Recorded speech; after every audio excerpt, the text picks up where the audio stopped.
چند روز قبل ریاست مشیگن میں ڈیموکریٹک پارٹی کی جانب سے نامزد امیدوار اور موجودہ صدر بائیڈن کے لیے 1 لاکھ سے زائد ووٹرز نے اپنا حق رائے دہی استعمال نہیں کیا۔ ان میں سے زیادہ تر مسلمان ووٹرز تھے اور ان کی مایوسی کی وجہ صدر بائیڈن کی اسرائیل نواز پالیسی تھی۔ مسلمانوں کو چاہیے کہ سارے اٹھ کے کھڑے ہوں اور بڑا اسٹرانگ میسج بھیجیں اور اس ٹیوزڈے کو مارچ میں، اور اگر اس مارچ میں پھر بھی اگر کسی طرح مسلمانوں کی نہیں سنی جا رہی تو جون 18 کو کانگریس کے پرائمری الیکشن ہے، آئیے ان کو سپورٹ کریں۔ الیکشن کے دنوں میں انتخابی امیدوار مسلم اجتماعات اور اسلامی مراکز کا رخ کرتے ہیں، لیکن ورجینیا کے دارالنور اسلامک سینٹر کے خطیب عبدالاحد فاروق کا کہنا ہے کہ اس بار کوئی نہیں آیا۔ ہماری مسجد اوپن ہے ہزاروں کے لیے، کبھی کبھار نان مسلمس بھی آتے ہیں اکثر ہماری مسجد میں۔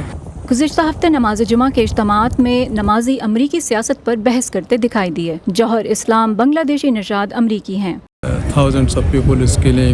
غزہ میں ہزاروں مسلمانوں کے قتل پر یہاں مسلمانوں میں غم و غصہ پایا جاتا ہے، اور یہ اس الیکشن میں مسلمانوں کے لیے ایک مرکزی مسئلہ ہے۔ 2024 کے امریکی انتخابات کے لیے صدارتی امیدوار صدر جو بائیڈن اور سابق صدر ڈونلڈ ٹرمپ دونوں حماس کے عسکریت پسندوں کے خلاف اسرائیل کی جنگ کو جائز سمجھتے ہیں اور اسرائیل کو مالی امداد دینے کے حامی ہیں۔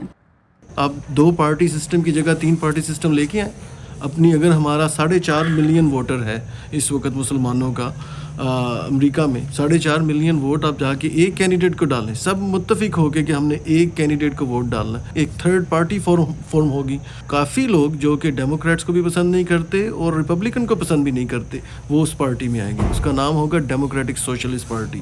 مشیگن امریکہ کی ایک ایسی ریاست ہے جہاں نومبر میں ہونے والے صدارتی انتخابات میں مسلمان ووٹس اہم کردار ادا کر سکتے ہیں۔ 2016 میں سابق صدر ٹرمپ نے یہ ریاست تقریباً 11,000 ووٹوں سے جیتی تھی، اور اس بار صدر بائیڈن اور سابق صدر ٹرمپ کے درمیان مقابلہ سخت ہوتا دکھائی دے رہا ہے۔ اس لیے مشیگن جیسی ریاستوں میں مسلمان ووٹرز جیت یا ہار میں اہم کردار ادا کر سکتے ہیں۔ رحمان بنیری کی رپورٹ کے ساتھ فائزہ بخاری، وائس آف امریکہ۔